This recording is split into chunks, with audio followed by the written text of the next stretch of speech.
So today, today we are having our speaker Sastry Yanamandra. He is going to talk about the Indic chronology. And he comes from a great lineage. So I would like Shastri Yanamandra ji itself elicite about his lineage because very few times we get chance to listen to the people from this lineage and also talk about this Bhartiyata and history written by actual Bhartiyas. So I would like Shastri ji to just give some what is that now his history and the great lineage and about the topic also. Thank you so much. Thanks to Hindumitra for organizing this and providing me an opportunity to speak, and to Dr. Srinivas Sastry and to Vamsigaru in particular. I welcome you all, and grateful to see so many people joining and taking time off on a Saturday night to attend this talk. Vamsigaru has talked about a lineage. I'm not sure about a lineage, but the talk is about the works of Pandit Kota Venkatachalam. And Pandit Kota Venkatachalam actually went on to become a Shankaracharya of the Sringeri Parampara. He became the Pitadipati of the Abhinava Virupaksha Pitam. And it is his works that I'm trying to present to you. Could you please mute yourself? I think we're getting feedback.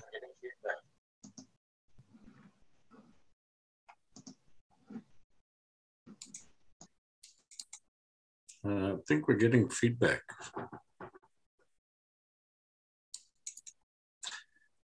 I had muted them, so somebody has muted them, so you can go ahead, sir. All right, very good.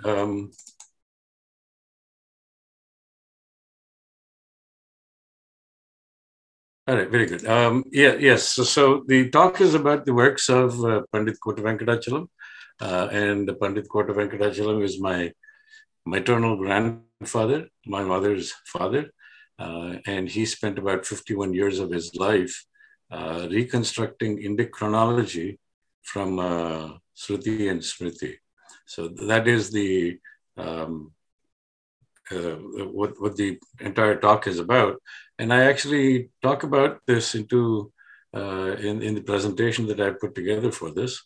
The presentation itself is organized into 3 parts. Let me share my screen.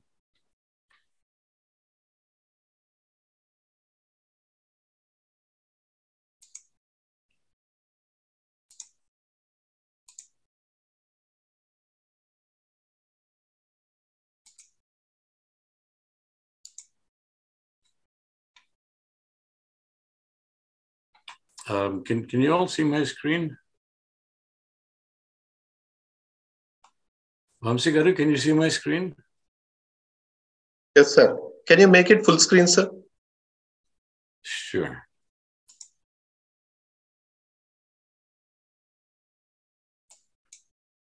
Just double clicking that, I think so. Yeah. Okay, so this is the topic of my talk today. It's the reconstruction of Indic chronology from Sruti and Smriti done by Pandit Kota Venkatachalam, who is actually a 20th century Shankaracharya of the Sringeri Parampara. Because too often, as Vamsigaru mentioned, we learn our history from the writings of Englishmen. I mean, English people have rewritten Indian history, and that Indian history is erroneous and distorted. It's very infrequent and very rare that we get to read about our own history from the lens of an insider of the tradition. And no one can be a bigger insider than a Shankaracharya, especially of the Sringeri Parampara. So that is the topic that I'm about to present today. And I will move on to, like I said, I've organized this talk into 3 parts. The first part talks about the author Pandit Kota Venkatachalam. We have a brief biography of the author and how and why he was interested in solving this problem, why he thought this was a problem, and how he went about solving it. So that's the second part of the introduction, where we cover his methodology on the reconstruction and his approach to executing that methodology. The second part is, as Adi Shankaracharya revived the tradition, is the Purva Paksha. What is the problem we're trying to solve? What are there distortions in Indian history? Who made the distortions? Why did they make the distortions? And what distortions did they make? So first, you're trying to understand the problem and estimate the problem that needs to be solved. The third part of the talk, which is from... Yes.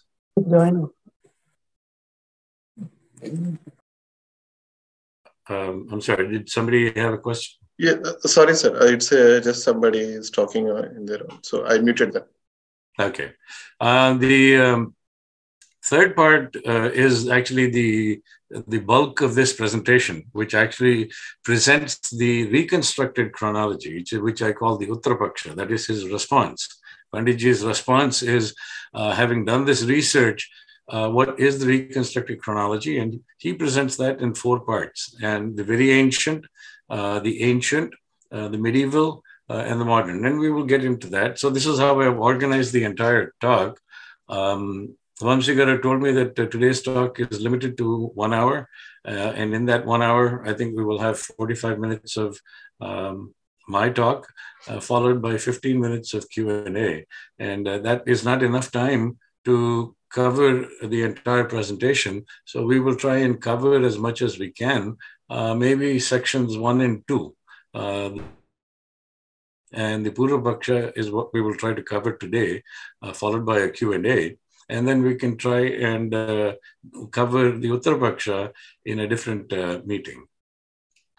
So with that said, here is a biography of Pandit Kota Venkatachalam. He was born in 1885 and lived on till 1959, at which time he was a Shankaracharya. So actually he attained Siddhi in 1959. He was a traditional scholar who was well-grounded in Sruti and Smriti. And he was quite offended when he discovered that there were distortions in Indian history, and he was determined to remove them by reconstructing chronology. We know that he began his research in 1908 when he was 23 years old, and he spent 40 years, meaning from 1908 to 1948. And in that time, he actually published 24 books that he maintained in manuscript form until 1949. And 1949 is when he started publishing them. And the reason he kept them in manuscript form is because he was trying to triangulate. And what triangulate means is to corroborate and validate a given date from multiple sources. So getting a date from one source is a starting point, but that is not confirmatory, because you might find other evidence that contradicts it or other evidence that corroborates it. And therefore, there was a need to maintain this in manuscript form, because as he was discovering other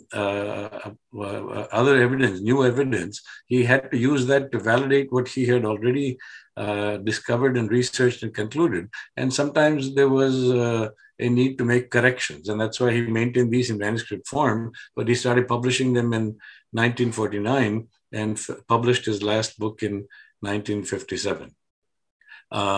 He is a pioneer in reconstructing Bharatiya chronology from ancient texts. So if you look at the scope of the work, there is no one, absolutely no one, that has actually done this much work from primary texts. Some people depend on archaeology, some people depend on astronomy, some people have generated sky maps to ascertain a certain date, but no one has published a complete chronology from the Mahabharata war till modern times. Now, for his works over time, he was conferred many titles, and I've listed 3 over here, but I wanted to draw your attention to the very first one, which is Bharata Charitra Bhaskara. So if you'll allow me to go back to the first slide, actually maybe I have this diagram reproduced towards the end as well. So I wanted to show the diagram to you.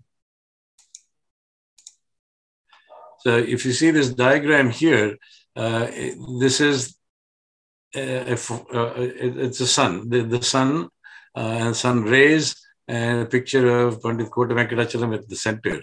And this is a representation of his title, Bharata Charitra Bhaskara. So you can see the Indian map in the background, that's Bharata. And each sun ray there is labeled with a date that he reinstated after research. So that's Charitra, dates meaning history. So Bharata Charitra, and then the picture of the sun is the rising sun. So that's Bharata Charitra Bhaskara. So I just wanted to draw your attention that the picture itself indeed had meaning. And he was initiated as the Shankaracharya of the Abhinava Virupaksha Pitam, and since that time he was actually known by Jagat Guru Shankaracharya Sri Advayananda Sankara Bharati Swami. Now I keep referring to him as Pandit Kota Venkatachalam because that is the name under which he published his books. So if I referred to him as his name after he became a Shankaracharya, no one would know him. And that's why I keep referring to Panditji, because it was before he actually took sannyas and became a Shankaracharya that he wrote these books. And on the right, you see a picture of the Mahaswami of Sringeri initiating Pandit Kota Venkatachalam as the Peethadipati of the Abhinava Virupaksha Peetham. So now his methodology. Having discovered that he had to reconstruct Indic chronology from primary sources, his approach was multidisciplinary. In other words, he did not depend on one source or one type of evidence.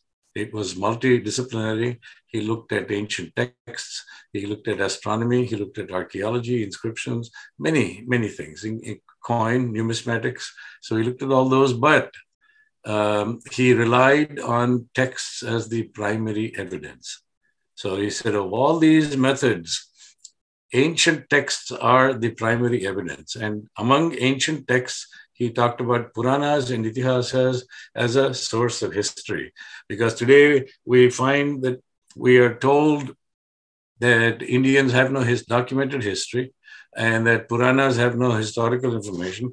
And that is wrong. That is wrong, bad propaganda that we have been taught. And unfortunately, we have learned. But as I will show, the Puranas and Itihasas have a tremendous amount of history in them from which we can actually reconstruct chronologies.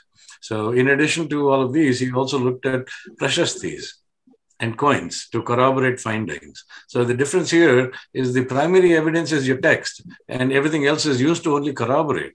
So for instance, if you had a kingdom that had 100 kings in succession, then if you had to reconstruct chronology by using, let's say, astronomy, then you need astronomical evidence of each of the 100 kings and their relationships so that you can actually reconstruct the dynasty. Think about what a challenge that is. And if you had to use archaeology to do the same thing, you'd need to find evidence buried about each of those 100 kings to be able to reconstruct that chronology. And therefore, ancient texts are truly the primary evidence, and the other disciplines can be used to corroborate. Now, as he was doing his research, I've said he spent 40 years doing research. He was actually an active participant in conferences. In other words, before he published his books, he was actually writing papers. And these papers were submitted to conferences for peer review, among other historians. So I listed a few papers over here. For 1951, for example, in Rajputana in Jaipur, there was a paper that he wrote called Syndromes Sandracotus Sandraceptus. And we'll get to this in a minute, but that was the name.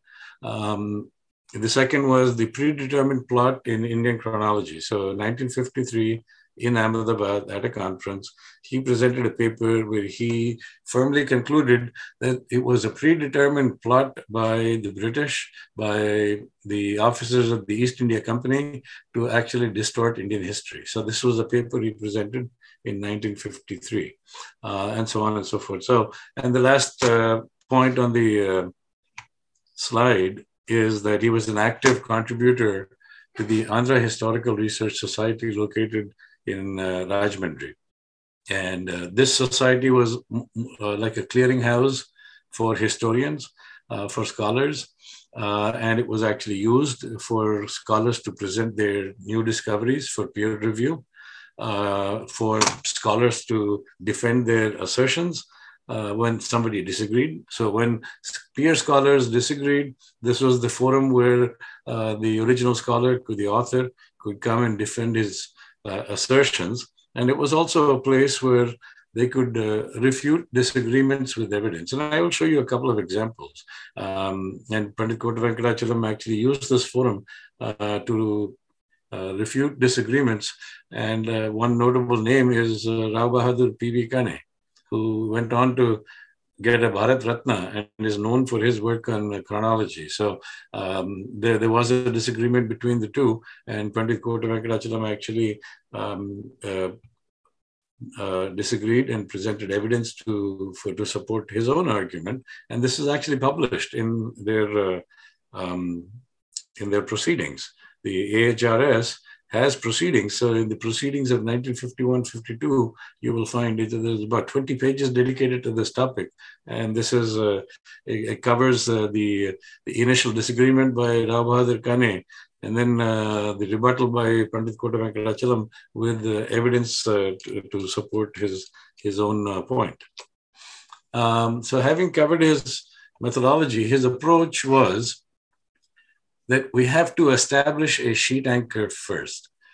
What is a sheet anchor? Now, a sheet anchor is a date that other dates depend on.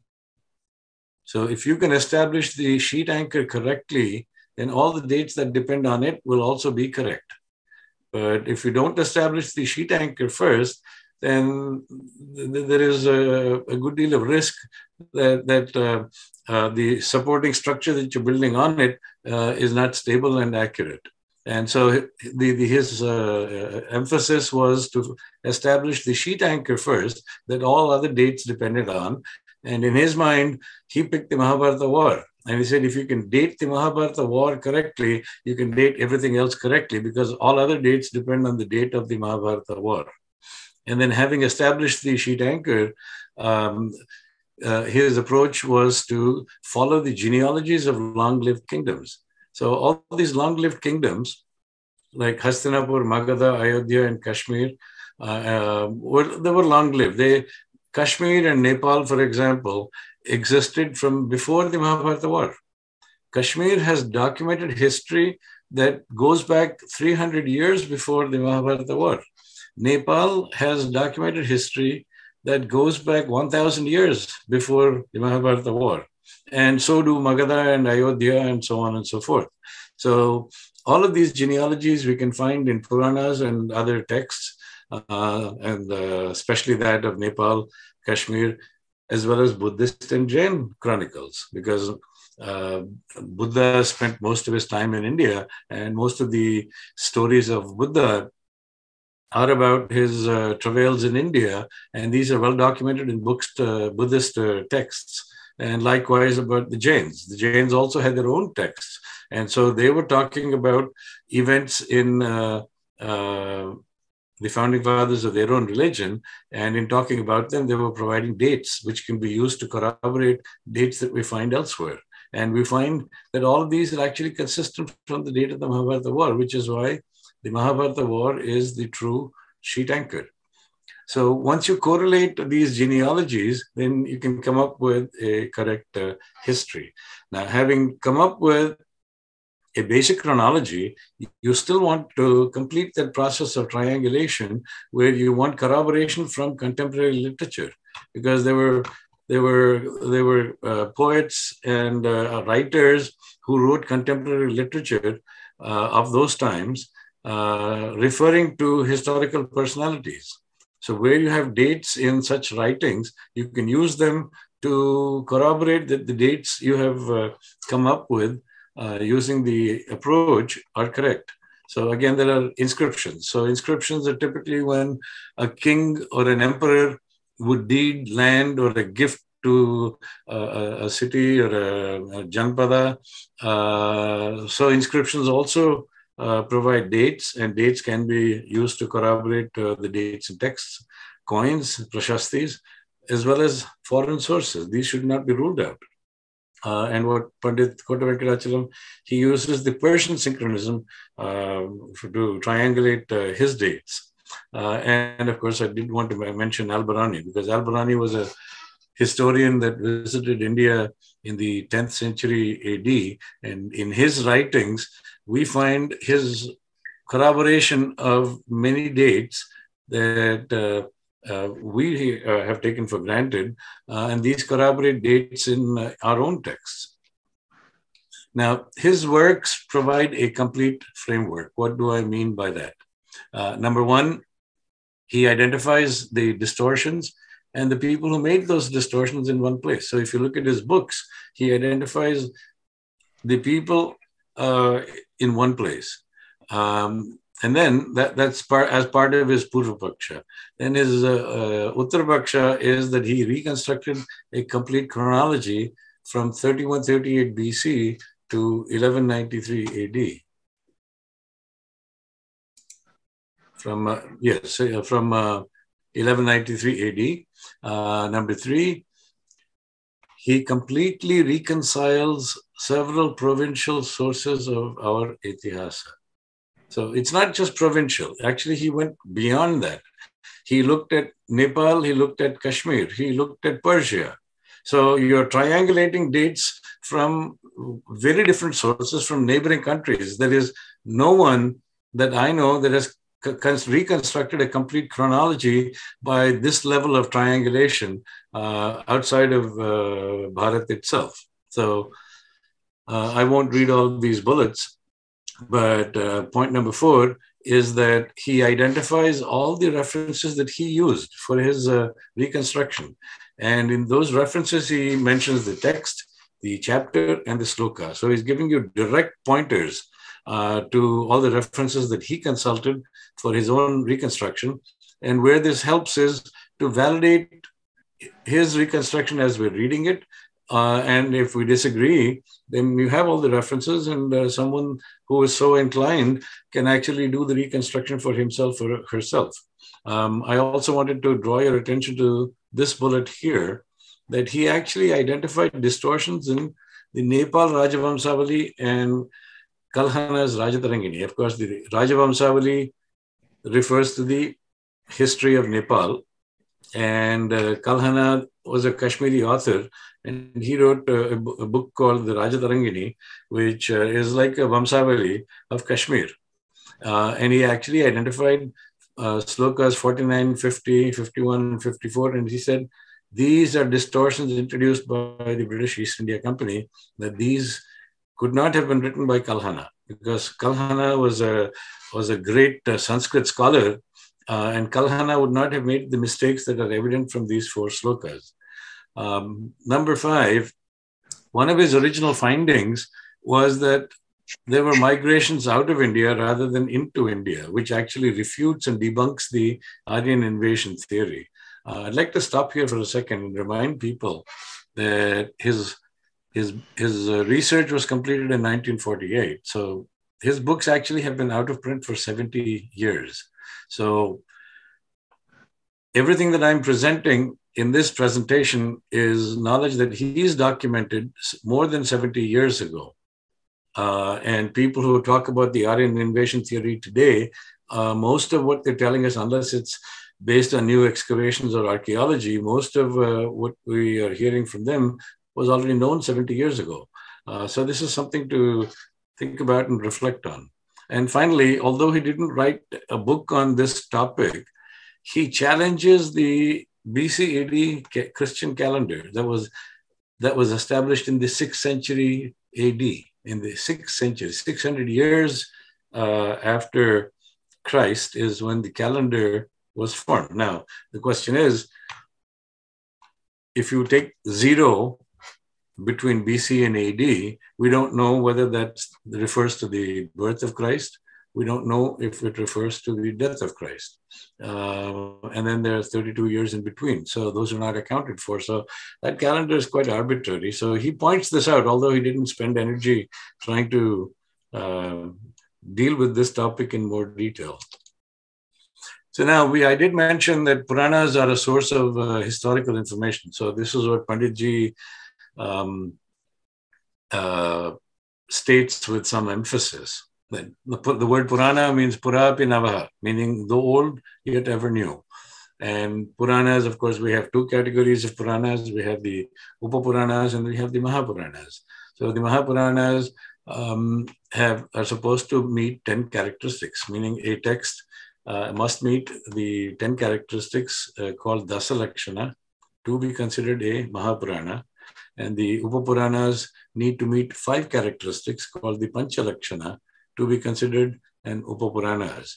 So these 5 characteristics called the Panchalakshana are common to both, are common to Mahapuranas and the Upapuranas. So what are they?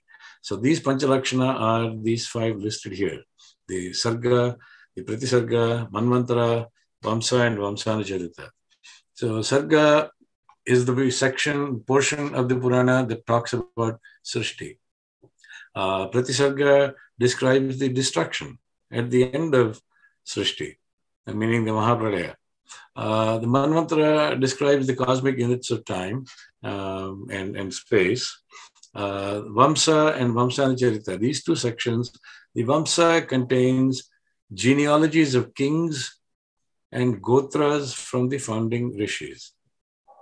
The Vamsanacharita talks about significant historical personalities and their achievements and events. And from the Vamsa and Vamsanacharita, it is possible to reconstruct chronologies. So maybe we could stop here briefly. Are there any questions so far on this portion of the presentation?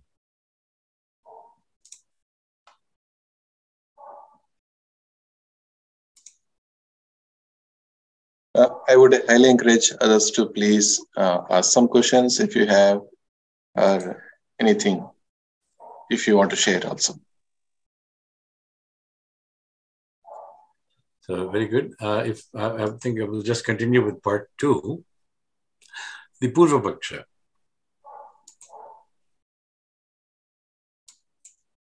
Okay, the Purva Paksha. Were there distortions? If so, what were they and who made them and why? So the distortions in Indian history. So the question is who? So there's a list of names over here. You'll find what you'll notice is that all of them were officers of the East India Company. Some lived in India, some never came to India. For example, William Jones, Max Miller, George Bueller, Fleet, and so on and so forth. All of these, and there are more, not listed here. Max Miller was the only one that never came to India. He spent all his life in Europe. But all the others were actually officers of the East India Company who actually spent time in India. Now, William Jones belonged to the 18th century and everybody else belonged to the 19th century. So Max Miller, Bueller, and Fleet, all of these people were actually contemporaries, and some of them actually knew and communicated with one another. Now, so William Jones was about 80 years before Max Miller. I don't believe he had a premeditated notion to distort Indian history, but yet he was responsible for the distortion. The question is why? It's because he was a staunch Christian. So when he was reading Sanskrit texts, he was reading them through a Christian lens. And being a staunch Christian, the Old Testament says that the universe, the Brahmanda, was created in 4004 BC. And because of that, he could not accept dates older than 4004 BC because that went against his belief, his Christian belief that the world was created in 4004 BC. So this is where the problem started. And William Jones decided unilaterally that Indian history had to start in 2029 BC because it had to fit into the biblical story that their God created the earth in 6 days and took rest on the seventh. And then, of course, their civilization, Noah's Ark and all that. And therefore, because of that, he had to give enough time to allow for that history to take place. And therefore, he said 2029 is about when Indian history starts. So what he did was he said, everything before Kali Yuga, this Kali Yuga is fiction, and he discarded all of that. And then from the Kali Yuga, in the Kali Yuga, he said the Kali Yuga had to start around 2029 BC. So in order to do that, he had to do a lot of doctoring of our texts. So what he did was he removed 1,000 years before the Mahabharata war.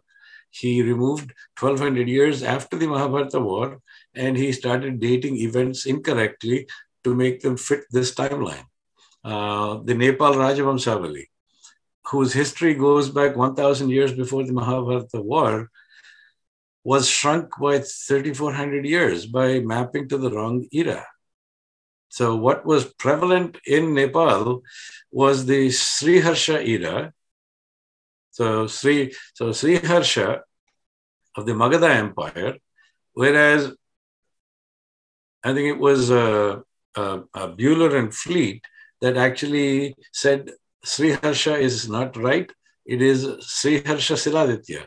Now, Sriharsha Siladitya existed in the 7th century AD, and Sriharsha Vikramaditya existed in the 5th century BC. So by mapping to the wrong era, they were actually shrinking the Rajavamshavali as well, just to make their theory, to corroborate their theory and prove that it is correct. They also made major interpolations into Puranas, like the Bhavishya Mahapurana. They inserted elements of Christianity, the elements of Islam, which is not right, because our Puranas have never talked about anything outside of India. So if you find anything about Christianity and Islam, you can be sure that you are reading a distorted document, that it's not the original Purana that you are reading. He also inserted spurious slokas in the Nepal Rajavamshavali and Kalhana's Rajadharangini. In fact, I talked about 4 particular slokas that Panditji identified as distortions. So yes, there were spurious slokas inserted into some of these corroborating texts. There were interpolations in texts. So they also looked at foreign authors, but then the foreign authors they looked at were people like Fahian and Huan Sang and these Megasthenes. So now these people did not live in India for very long. Then there were language issues. So given all of those, it is surprising and hard to understand why the English would put so much weight and value on the writings of those foreign authors.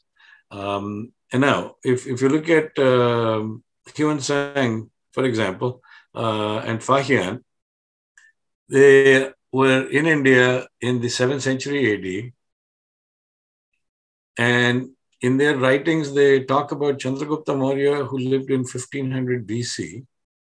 So we're talking about 22 centuries. So for someone that comes to India and lives there for 3 years, who has language issues also to deal with, how accurate can his accounts be of an Indian event that happened 22 centuries prior? But yet, that was the basis for the history written by East India Company. They rejected Hindu texts as fictional and unreliable. They took skimpy accounts of foreign travelers to construct Indian history. They forged coins. Yes, they even forged coins. This is how dishonest they were. They actually forged coins and inscriptions to support their dates. And they also destroyed genuine evidence. And they created the Aryan race and Aryan invasion theory, thanks to Max Miller. Until 1850, when Max Miller created the Aryan race and Aryan invasion theory, there was the word Aryan did not really exist in Western texts. But we see that only after Max Miller's writings. And I think he singularly is responsible for the Aryan invasion theory. So, and all these people, you will find by education and training, they were all philologists, people who study language. And it's philologists who actually wrote Indian history based on very skimpy and questionable evidence. And today, these people tend to be the champions of the scientific method, but you don't find any scientific methodology employed in their construction of Indian history. So now, let me introduce the term called synchronism. Why is synchronism necessary? Let's spend a moment to understand. The Western calendar and the Hindu calendar are so vastly different that it is not possible to convert a date from the Christian calendar to the Hindu calendar, nor from a Hindu calendar to the Christian calendar. And therefore, it makes it very, very difficult, to take a date on the Western calendar and find its counterpart on the Hindu calendar. So the only way to do that is to identify an event that connects the two calendars. So if you can get a date that connects the two calendars, then you have a basis for traversing up and down either calendar to corroborate other dates. So, so what William Jones did was he employed Greek synchronism, because when he looked at the Puranas, I think he looked at the Bhagavad Purana, he looked at the Vishnu Purana, and when he saw the dates, he was mesmerized. And he quickly understood that there was no way to convert a date from one calendar to the other. And so he understood this. And so he needed an event too. So the event that he found was Alexander approaching India. Alexander traveled east and approached India, and I think stopped short at the west of the Sindhu River. And now the Christian calendar does have dates that talks about when Alexander went to the east. And in doing so, he was trying to find kings in India that were the contemporaries of Alexander. So for that, the source of his research was a book credited to Megasthenes called Indica. Now, who was Megasthenes? Well, when Alexander came towards India, he had a general called Seleucus. And Alexander was badly defeated at the Sindhu River. And on his way back, of course, he died on his way back in I guess, in Alexandria. And Seleucus was left in charge when Alexander left the battlefield. And what Seleucus did was when he went back to Macedonia, he actually sent a person called Megasthenes as an ambassador to India. So Megasthenes came to India and lived there for 3 years.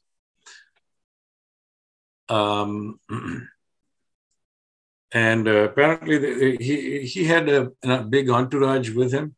And among the entourage are people who actually write historical chronicles of what he did and where he went and things like that. So there were historians who apparently maintained such accounts. But it was not until 200 BC and 400 AD that they were actually documented into a book by two historians called Arrian and Strabo. So there was Arrian, that was about 200 BC, and Strabo was about 400 AD. And so these people wrote a book called Indica, and they said that this is from the travels of Megasthenes in India. So now, the interesting thing is that the original book called Indica was never found till date. It has never been found. Even the books of Arrian and Strabo's were never found. But we have modern historians who claim to have found fragments of those books, and they actually quoted them verbatim in their books. So that is all we have left of what supposedly existed in Indica. So it's from it. Now, This was published in the 18th century by J.W. McCrindle, who was another officer of the East India Company. And McCrindle claims that this is an authentic account or a recount of information contained in Arrian's Indica. Arrian being the historian who wrote a commentary on the original Indica by Megasthenes. So what did they find in McCrindle's book? They found three names, or William Jones did. William Jones found three names, Sandrames, Sandrakotas, Sandrasuptas. You'll recall that this is the paper that Panditji presented in 1951 in Jaipur, in Rajputana. And this was the title of that paper, Sandrames, Sandrakotas, Sandrasuptas. So these were three people who ruled India, who were emperors in India in sequence. So first Sandrames, then Sandrakotas, then Sandrasuptas. One thing we'll have to account for is the differences in pronunciation and spelling. Sandrakotas, it is now, the consensus opinion is that Sandrakotas means Chandragupta. So this is how the Greeks wrote. When they had to write Chandragupta in Greek, they wrote it as Sandrakotas. So the point is, what William Jones was trying to do was to find the contemporary king, the king who was the contemporary of Alexander in 327 BC, when Alexander came towards India. And in Indian texts, he found these three names, Sandrames, Sandrakotas, and Sandrasuptas. And then he started researching and said, if Sandrakotas is Chandragupta, then was that the only Chandragupta that existed? And he started looking and he found a second Chandragupta. And then he compared the names. Mahapadmananda, Chandragupta, Bindusara, all belong to the Maurya dynasty in the 16th century BC. I'll repeat. Mahapadmananda, Chandragupta, Bindusara, all belong to the 16th century BC, and they belong to the Maurya dynasty. Now, the real contemporary of Alexander was this Chandragupta. And he found Chandramas, Chandragupta, Samudragupta, all three belonging to the Gupta dynasty, and exactly tallies with the time Alexander came to the Sindhu River. William Jones knew this. And if you look at the name, Sandrames, Chandramas. So which of these two does Sandrames resemble? Is it Mahapadmananda or Chandramas? And Sandrasuptas, does it resemble Samudragupta or does it resemble Bindusara? So, I mean, the answer is very clear. And William Jones knew what he was doing. And it doesn't take a great deal of intelligence to find out that the Samudragupta of the Gupta dynasty was the contemporary, or Chandragupta of the Gupta dynasty was the contemporary of Alexander. But because Indian history had to start in 2029 BC, William Jones said, no, it's the Maurya dynasty that was the contemporary of Alexander, and Chandragupta Maurya was the contemporary of Alexander, and that is where the trouble began. And this was 80 years before Max Muller and the others who actually came and corroborated and strengthened his argument. So as a result of these distortions, our dates are off by 1200 years. Examples: Buddha, Chandragupta Maurya, Patanjali, Adi Shankara were all moved forward by about 1200 years. And there are others, I won't read all of these. So Andhra Satavahana has moved. The Sungas, Kanvas, Andhras were made contemporaries, although they ruled one after another. The Gupta kings were moved from the 4th century BC to 4th century AD. Varahamihira was moved by about 500-600 years. And to account and accommodate this distortion, they had to remove 4 Agnivamsa dynasties. And these Agnivamsa dynasties include Vikramaditya and Salivahana. And that accounts for 1300 years that he removed from Indian history and said, this is fiction. These people never existed. And yet it flies in the face of logic and tradition. We have a calendar based on the Vikrama Saka that we still use today. We still refer to the Salivahana Saka. These two were Chakravartis. They were Chakravartis who had calendars named after them. And yet William Jones said these are fictional people and removed all of them completely from Indian history. The Mahabharata war also moved accordingly from 3138 to 1931. and then Kali Yuga was moved, the Saptarishi era. These are all well-known dates that we still use today.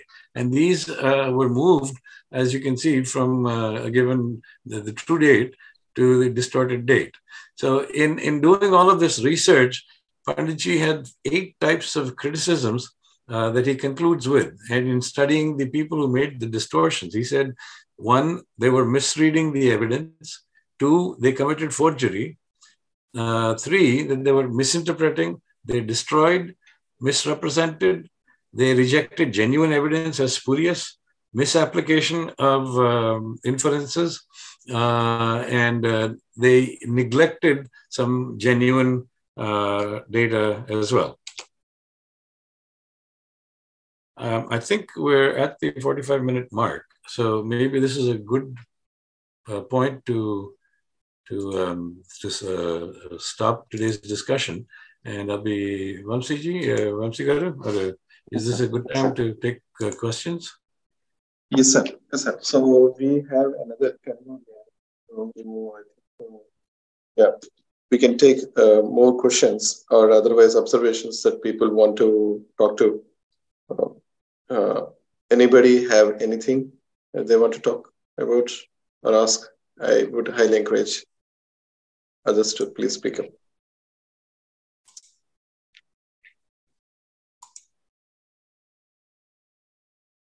Okay, so because others don't have, I will go ahead, sir. So I have few questions and a few observations also. Yes. What is the importance of learning the history? Why we have to learn our history? What are the drawbacks that you see we not learning the history?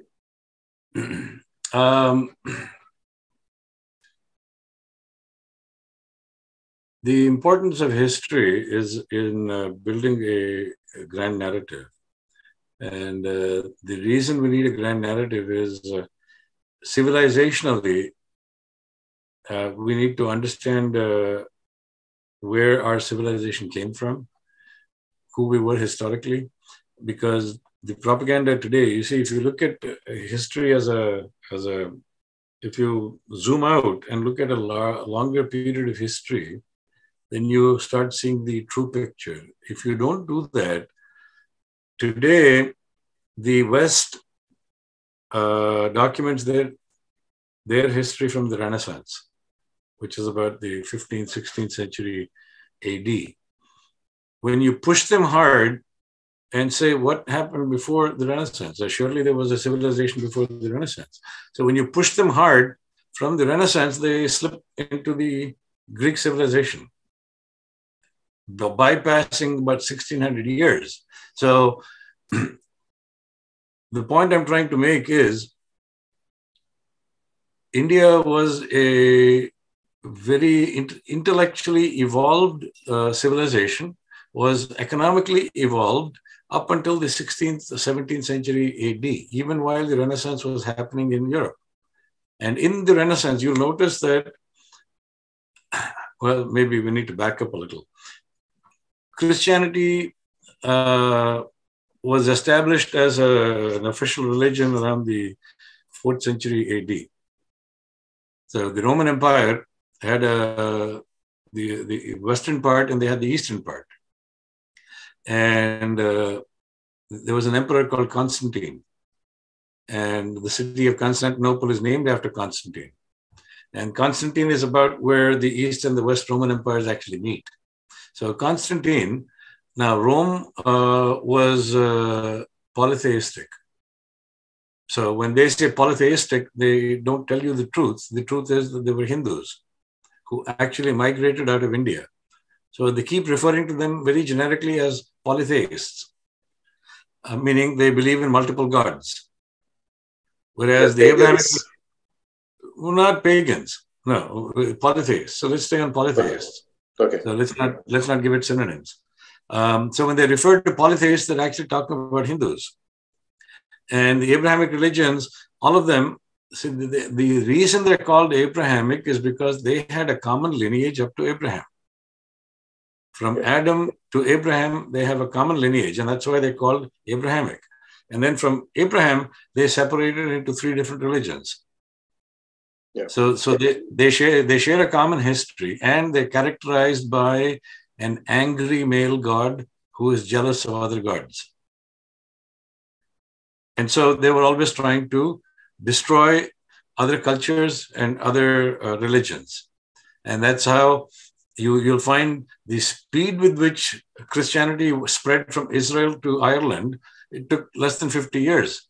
And what they had to do was wipe out all the polytheists, kill them or convert them into Christianity. And Islam spread the same way. So the point is, if we are taught history today, it is taught by those victors who have rewritten history to suit their purpose. And the true history is lost.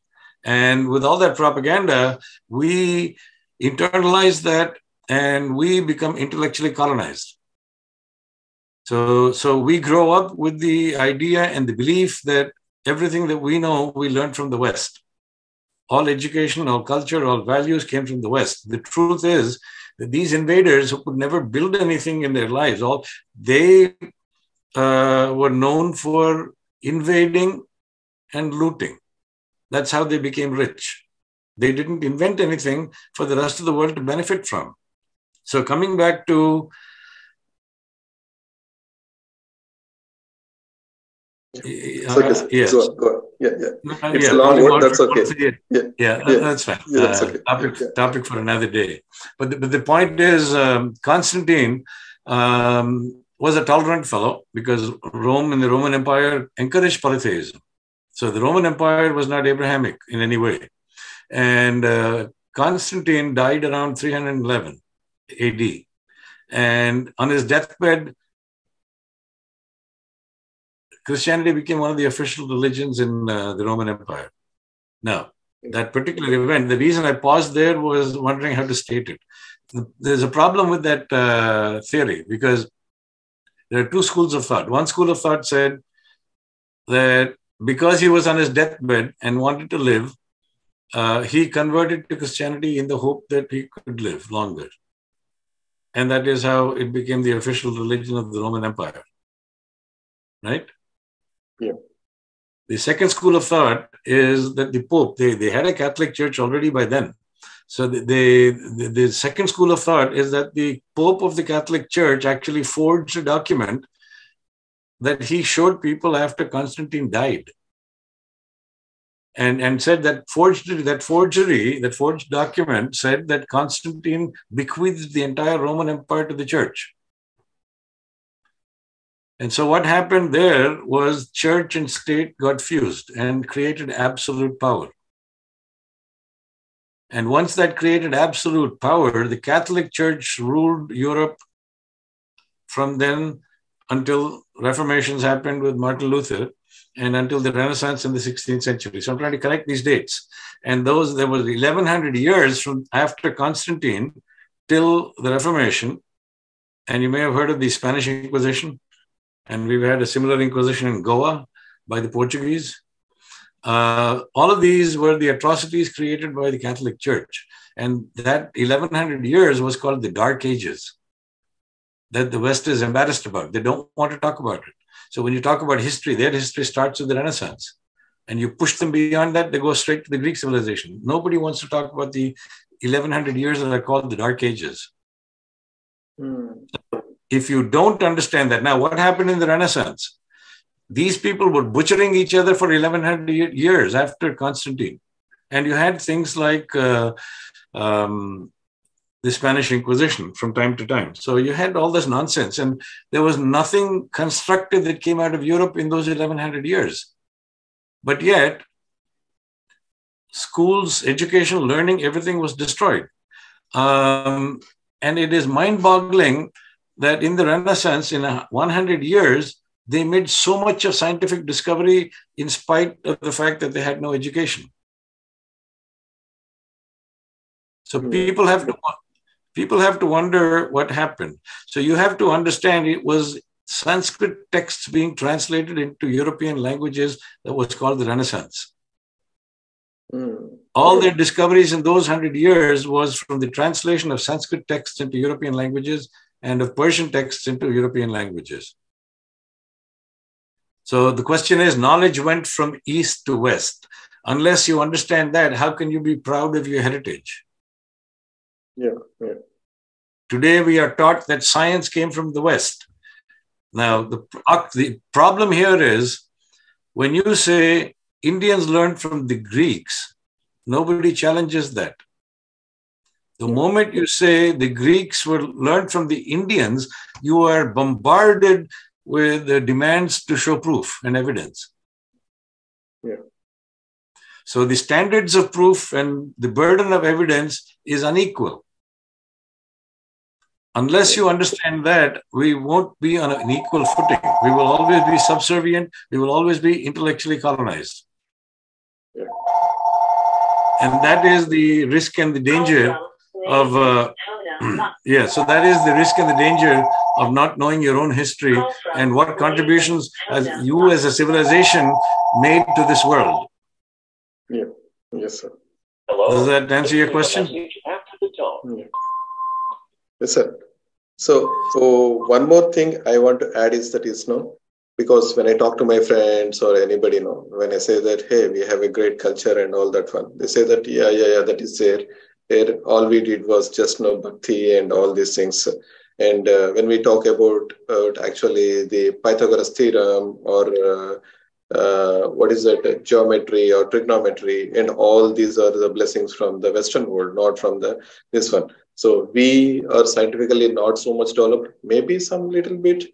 And also maybe if we are done, maybe it max up to mathematics, we are good or something like that, but nothing actually that the civilization can use in materialistic way. All these things are not done by Indians at all, or Bharatiya culture. I should not say Indians actually, Bharatiya culture. That is what, and still we believe that whatever that needs to be built materialistically, it's a Western culture is the best one, and our culture is not good. So because of this colonization attitude, we are still working as a workers itself and not like entrepreneurs. If you see in Bharat also, most of the companies are non-Bharatiya companies which actually do the products.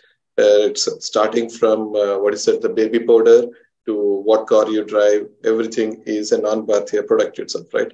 So we're not able to make all that, even though Tata and all these things also, the engines they use in the cars also is a non-Bharatiya product itself.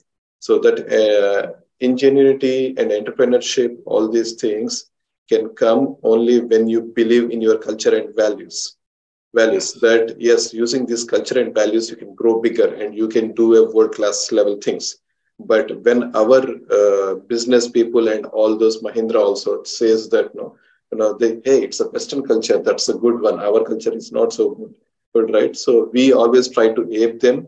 And like in Telugu, there is a proverb saying that by seeing a tiger, the fox had put black marks within a hot rod, such that it becomes a tiger. So that's what we. Well, it's unfortunate.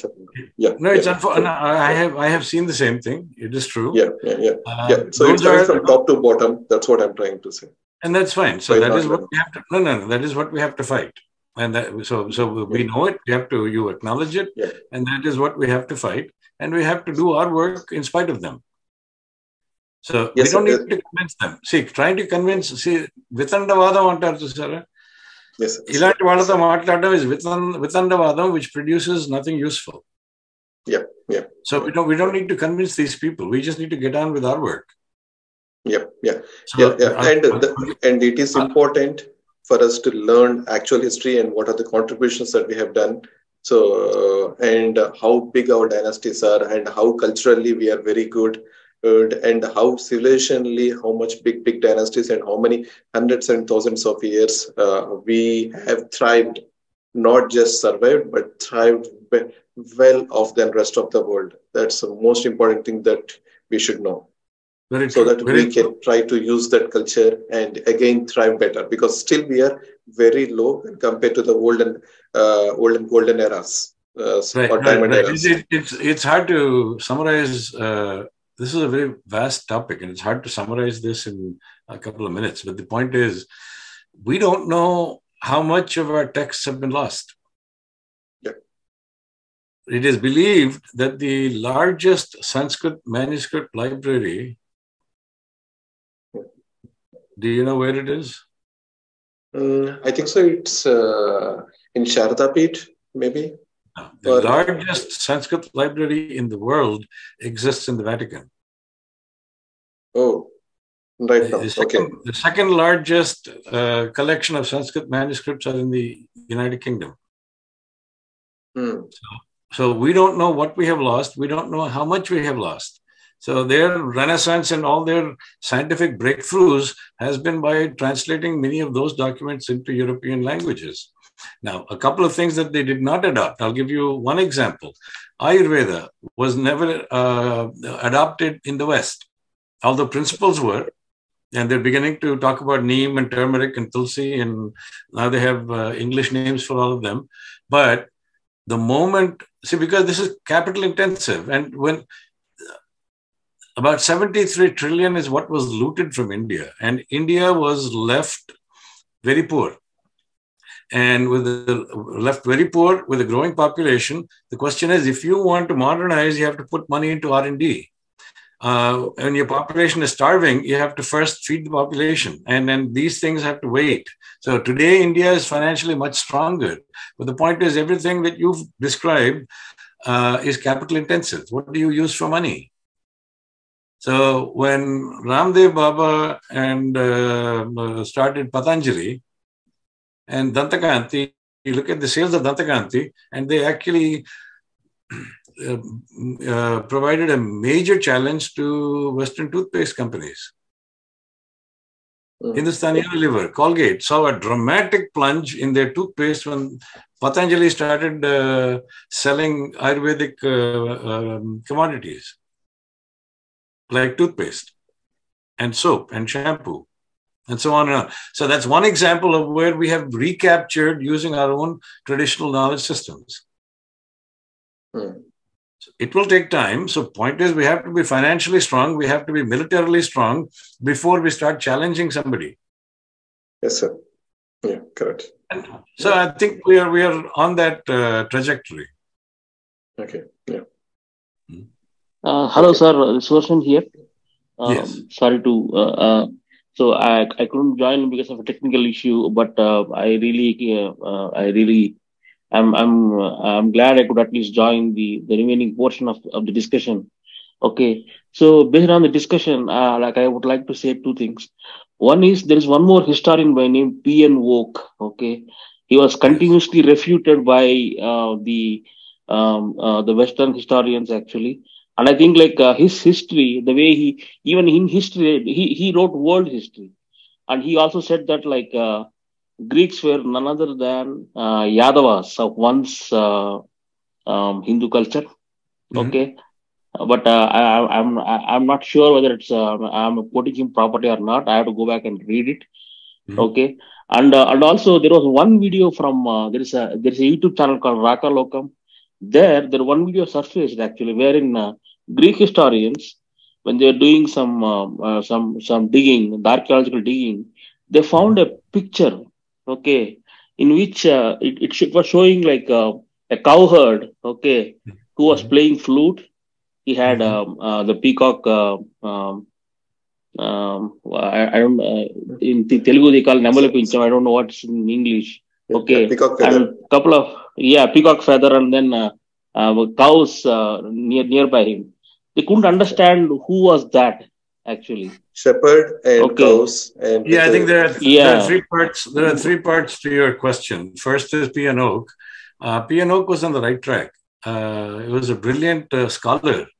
Unfortunately, his books were bombastic. His language was bombastic. And that's why, even though he was such a great historian and a scholar, no one took him seriously. And so I'll stop there on P.N. Oak. If he had put some scholarly emphasis on his writings, I think he would have been taken more seriously. Second thing is, it's not Yadavas, it is Yavanas. So the Yavanas were one of the tribes that migrated out of India and colonized Europe. And I'll get to that in the last part of the presentation, which we'll probably do next time. But they were migrations out of India. I told you Panditji's original thought was they were migrations out of India. And he identifies the names of the tribes that migrated out of India. One of them is Yavanas. Yavana is a Sanskrit word. And in those days, Pali was also very widely spoken. So in Pali, Yavana was pronounced as Yona. And these Yonas or Yavanas actually migrated northwest towards Greece, and they colonized the southern and eastern parts of Greece, which is now called Ionia, or Iona, if you want to pronounce it that way, Iona. So Iona is the region that the Yavanas or Yonas settled in. And so they went there with their civilizational memory, their knowledge systems. They took their knowledge there with them. They took their language and music and festivals with them. So those are the polytheists that people keep talking about when they refer to Europe before Christianity. So it is actually Hindu. So we will get to that in the next presentation. Does that answer your question, sir? You're on mute. You are talking on mute. You're talking on mute. So. Oh, sorry. Like there is a lot of noise around my home, so that's the reason why I go on mute. So the other thing is, like, right now, there is a news from UK schools that, like, the Hindu kids are being bullied by the Christian kids and the Muslim kids. So if we don't teach our kids the history, this is what exactly will happen. We are seeing a living example as we see. The importance of not teaching, teaching history to our kids, actually, our lineage, our legacy. Yes, that is true. That is true. But I think India is getting stronger and more influential. And I think now has the resources to fight back. Yeah. And also I saw one documentary in Netflix where the author of the document, he was, I don't know. I think these are all the Western historians, right? They have one problem with them: hogging credit and holding on to it, like how a dog holds on to a piece of meat, right? I mean, like, no matter how much you beat it, it won't let go of the meat. They are like same thing, okay? They'll hog on to credit no matter what. They were. Sudarshan, sir, one question. One last point. So, like, the Gopurams, what we have built, right? They were naming them as pyramids, actually. How stupid is that? What is a pyramid and what is a Gopuram? No, see, the problem is, as long as we are intellectually colonized and we listen to them, this bothers us. The moment you start ignoring them and isolate them, they become irrelevant. So it doesn't matter if they call this a pyramid. We know it's not a pyramid. But I do want to take you back to the fact that the Gopurams, a lot of the big temples in South India, the Gopurams, you see they have about 5 windows in one vertical line. Yeah. And the reason so those temples are actually true east facing, right? Those temples are actually true east facing. And the only day of the year or days of the year where the sun comes and shines through each of those 5 windows is on spring equinox and autumnal equinox. Yeah. So knowing your equinoxes and solstices is important for agriculture. Spring equinox is the time to do planting. And so people needed precise dates of the right season to do their planting. And that's why the temples were built in such a way that on autumnal equinox, the sun would shine through all those 5 windows. And then it would happen one more time for autumnal equinox, 6 months later. So only 2 days of the year, you would see the sun shine through those windows. So how much science went into that? Please think about it. Yeah. Yeah. Knowledge of astronomy, knowledge of construction, knowledge of all kinds of things had to go into building of those temples. And it's not one temple, it's not one accident. All South Indian temples are oriented in true east.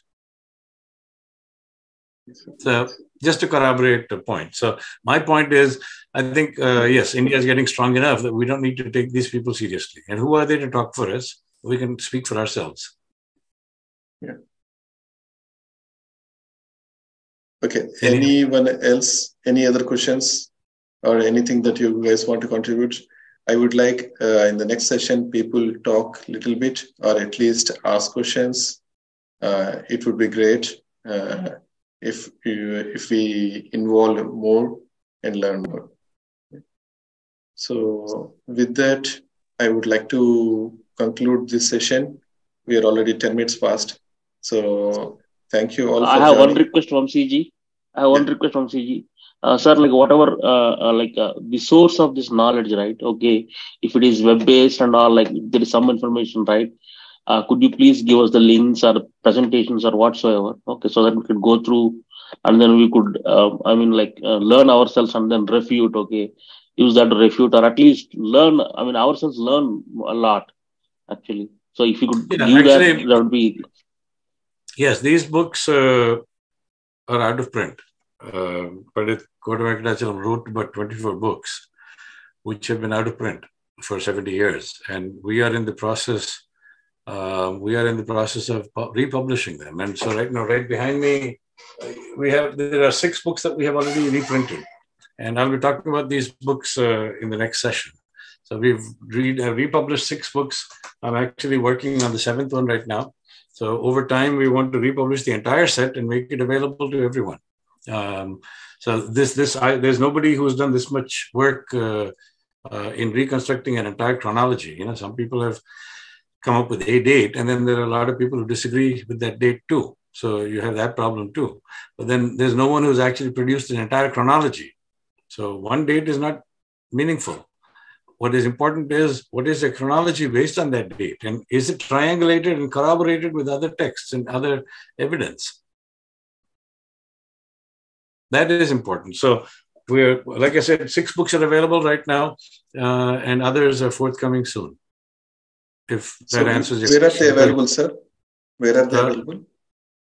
They're available with me. And for people in India, I can give you contact information of my nephew. Who lives in Hyderabad. So people in India can get them from my nephew in Hyderabad, and people in the US can get them from me. Okay. Yeah, that's good to know. So if anybody wants, please contact me. I will give you the number of Sastry, and you guys can contact him and get the books. Okay. So thank you all for joining. Thank you. Sir, can you end the session with a prayer, if you can, if you know. No, I do, but I think it's better to have someone on your team do this. Sonia ji, can you do it? Oh, you. Let me say the Sarve Bhavantu. Yeah. Okay, 1 second. Shanti mantra would be really good. Yeah.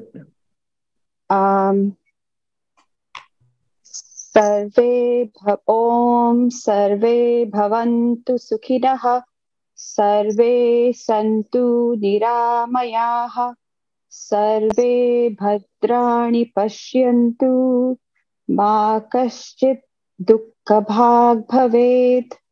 Om Shanti Shanti Shanti. Jai Sri Ram, and we'll meet you all guys next week, same time. Thank you so much for sharing. Thank you so much. Really good session.